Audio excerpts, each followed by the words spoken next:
I think of my career as kind of this combination of great good luck and hard work and great mentors, and sometimes they all come together at the same time in this kind of magic. I ended up at the Independent in part because of that magic. I was a columnist for a long time here in Colorado. I came to Colorado in 1998, and in 2012 moved to Virginia, and I was editing at the Alt Weekly, and I was editing at the magazine there. And then when it was time to come home, the timing was right. Susan Green called. Susan Green needed a managing editor. Honestly, I came to the Independent thinking I would work there, help her out through the 16 election, and then move on to something that had a retirement plan.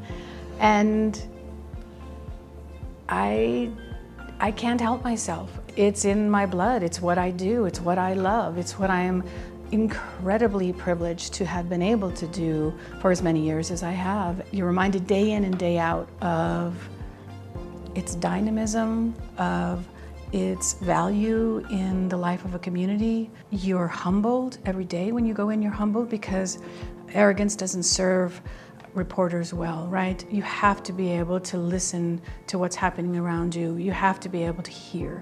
All of those things for me are like an elixir. I guess what I would consider my contribution to great work that has been done in Denver over decades is that I really came to understand, particularly being a columnist, that people, our readers, our community, and particular sections of our community, and largely those kind of the left out, left behind, they didn't see their lives reflected in the day-to-day coverage. People were hungry to see some semblance of the lives they lived reflected in the newspaper.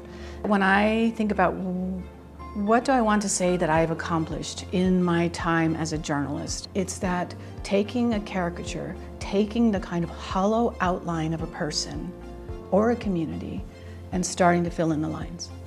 You never know what's around the corner, and it is really easy to be discouraged, and it's really easy to think like there's no place for me in this. There is a place for you.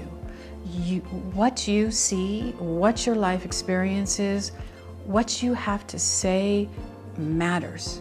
It matters in newsrooms. It matters to Denver. At the same time, it's not all about you.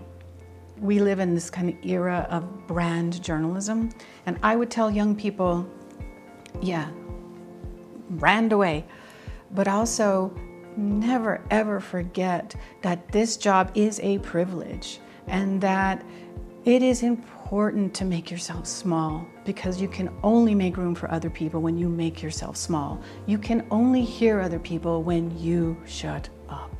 And so doing your job, whatever kind of journalism it is, it's just really important to keep in mind that kind of humility, the diligence, curiosity, passion. All of those things will pay off. You just have to keep working at it. To be recognized in this group, to be able to have done journalism in Denver, to be able to be doing journalism at this time in Denver when the city's going through so much change, when the state is going through so much change, and all of these questions around what kind of place will we be? You know, that is ripe stuff. And I feel so lucky, so very lucky, that I have been able to spend a career doing this, and that I have been able to spend this latter part of my career doing it here. And that's it.